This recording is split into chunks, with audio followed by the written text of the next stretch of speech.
জাহান্নামের কথা আল্লাহ বেশি মারাত্মক বলছে কোরআনে, ইয়াউমা তুকাল্লাবু ওয়ুজুহুহুম ফিন্নার।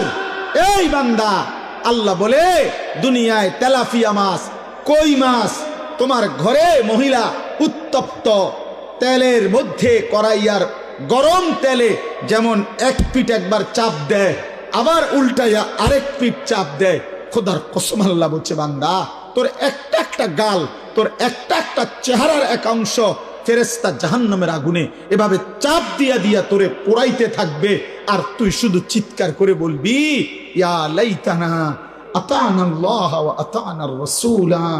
আয় মাওলা, আমার কপাল মন্দ, আমি যদি আল্লাহ রাসূলের আনুগত্য করতাম। আমি তো 7:30 বাজে, 7টা বাজে এশার আজান হয়ে গেছে, আমি ঘুমাইছি সেই রাত 12টায়। আমি তো চাইলে এর মধ্যে অল্প কয়টা রাকাত নামাজ পড়ে ফেলতে পারতাম।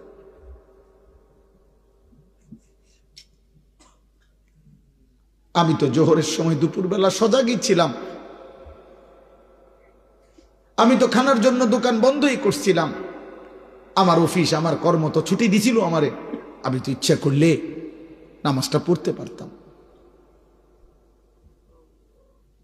আমি তো পারতাম।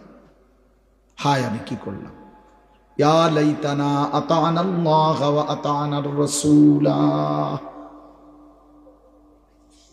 তালফাহু ওয়ুজুহুহুম ফিন্নার ওয়া হুম ফিহা কালিহুন। আল্লাহ বলে বান্দা জাহান্নামের আগুনে তোমার চেহারা পুরাইতে পুরাইতে একেবারে বিভৎসিত হয়ে যাবে তোমার চেহারা।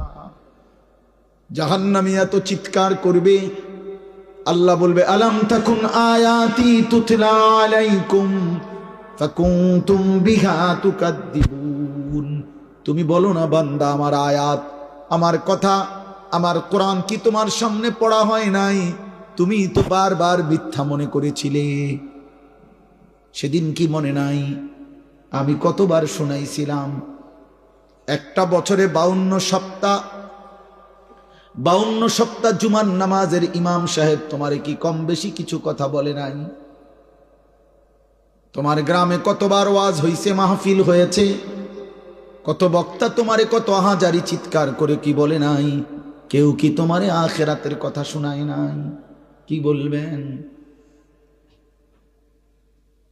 ওয়ালিল্লাযীনা কাফারু বিরাব্বিহিম আযাবু জাহান্নাম। আল্লাহ বলেন নাফরমান বেঈমানের জন্য জাহান্নামের আযাব। ইযা উলকু ফি